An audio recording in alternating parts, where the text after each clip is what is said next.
In the Pokemon TCG, some decks receive more love from fans and players than others do. It's a tale as old as time itself. I would guess the casual player likes a deck like Charizard EX more than a deck like Snorlax Stall, for example. However, when it comes to competitive play in the highest level of tournaments, some decks might see an uptick in usage, more so because people just like it, and not necessarily because it's any good. For example, Raging Bolt EX was the most played deck at the Gdansk Regional Championships last year, but its best placement was only in the top 64. However, one deck in recent history started out as a laughingstock, a meme/rogue deck, and nothing more than a troll play. But eventually, with more and more sets releasing, became one of the top decks in the game. So, how did Gholdengo become one of the best decks in Pokemon? Let's talk about it.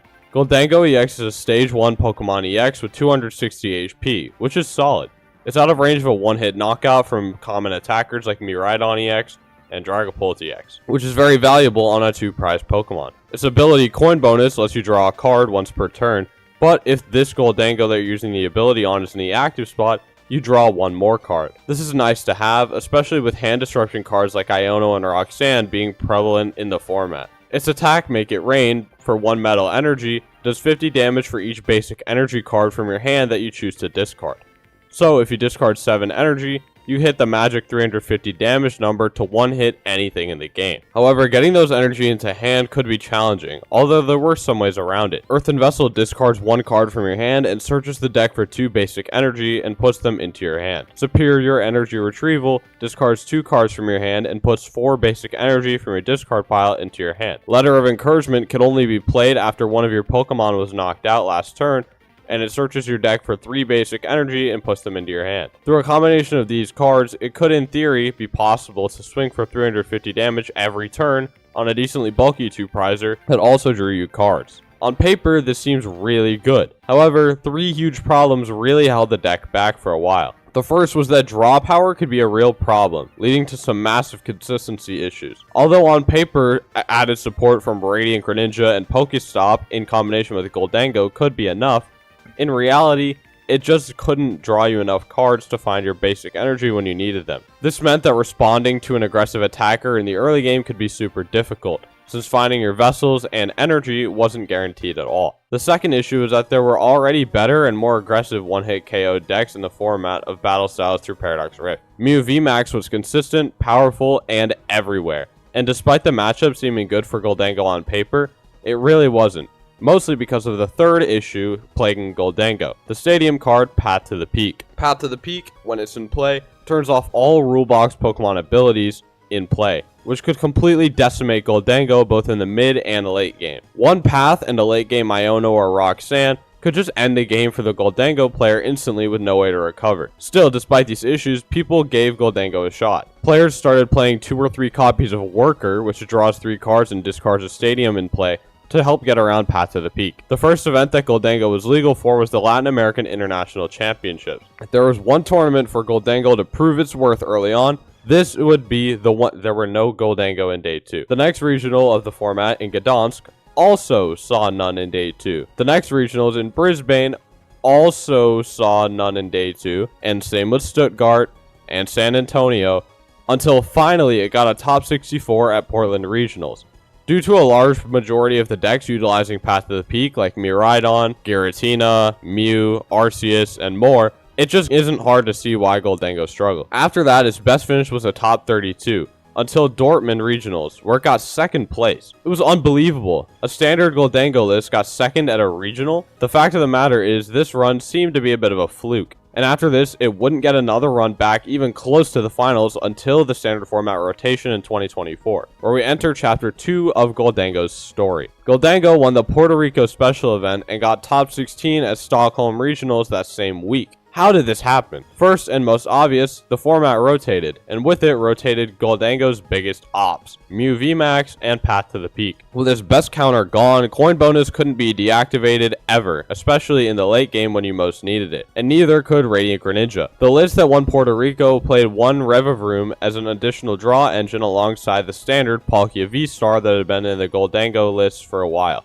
Palkia served as an extra attacker, and it also served as a way to attack with Radiant Greninja's Moonlight Shuriken adding another mini dimension to the deck other than just knocking out the active over and over again. It continued to rack up some pretty decent placements, like top 16 at LA Regionals, but then came Twilight Masquerade, and some new cards and archetypes in this set would prove devastating to Gholdengo. Teal Mask Ogerpon EX unlocked decks like Raging Bolt EX and Regidrago V-Star. However, it was Shrouded Fable that really put the nail in the coffin, and it would give birth to Gholdengo's worst matchup. Kyurem has the Trifrost attack, which does 110 damage to 3 of your opponent's Pokemon. Turn 2 Trifrost from Regidrago would completely annihilate Gimme Ghouls, and Radiant Charizard Knockout plus Iono could prove too hard to escape in the late game when you need to take 2 prize cards. Still, even with that, Gholdengo did receive some huge buffs in these sets, like Jamming Tower in Twilight Masquerade, which served as a great alternative stadium bump to help in the Gardevoir matchup, which was previously one of his worst. Shrouded Fable had added Night Stretcher, an incredible card that felt like it was made for Gholdengo,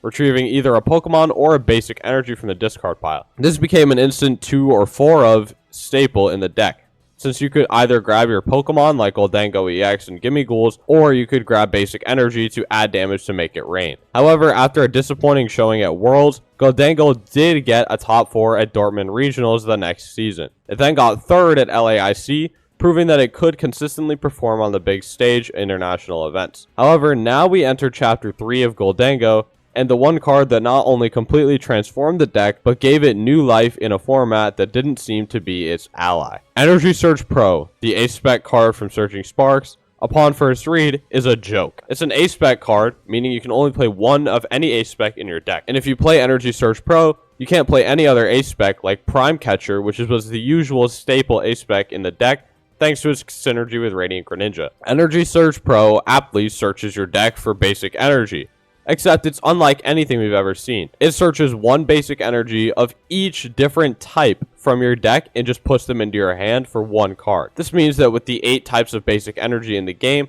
this one item card that was searchable through Irida, Arven, or Cyphermaniac's code breaking could turn into a one-hit knockout once per game, and get the energy in the discard for energy retrieval. This breathed new life into the deck, and the 3rd place list at Sacramento actually cut the one of Palkia line in favor of a 1/1 Togekiss, which could let you take extra prize cards on a coin flip. This meant that you didn't need to play lots of water energy. 3 metal energy and 1 energy of every type was all that was played, and it worked out very well. The crazy thing about this list is that it only played 1 Earthen Vessel, a 4 of staple in prior builds of the deck. You are relying on Energy Surge Pro to get you that initial burst and superior energy retrievals and Night Stretchers from then on. 2 different Gholdengo also got top cut at Stuttgart Regionals, with one playing Palkia and 3 water energy, and then the other playing a 2/2 Togekiss line. The deck kept on getting decent placements, but suddenly everything changed. Prismatic Evolutions introduced Budu, which item locks for 0 energy on a basic Pokemon that was played in most decks. This not only killed off Regidrago, Gholdengo's worst matchup,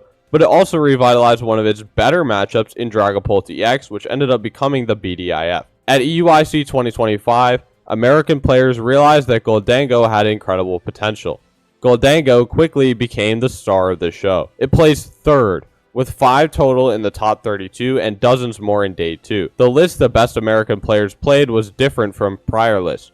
It used Arven and 1 TM Evolution instead of the traditional Irida, and it played a 1 of Monkey Dory as well as a 2nd Dark Energy to help in the Dragapult matchup and just to provide general utility and math fixing with Adrenabrain. Monkey Dory helped make the Dragapult matchup very favored, even though it was already pretty good, and so did the 2 copies of Professor Turo's Scenario and 1 Palpad to heal off damage. This was a straight Gholdengo deck. No Palkia, no Togekiss, nothing.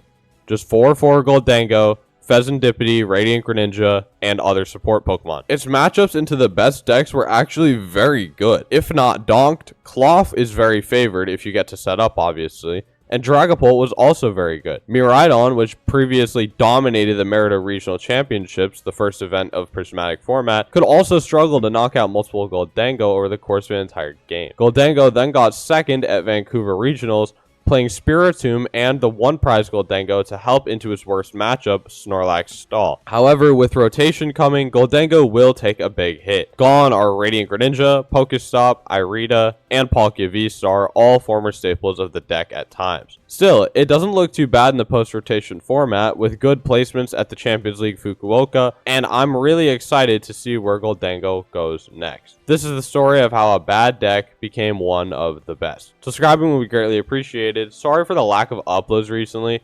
School and work have been kicking my ass, so finding time is very difficult, but that obviously doesn't excuse 3 weeks of not uploading. I'm honestly lost some motivation, but I'm starting to get it back right now. And I'm going to Atlanta Regionals this weekend, so I might make a tournament report for that, as well as some other cool videos I have planned. Let me know in the comments what you think of Gholdengo. Anyways, take care. Have a good one.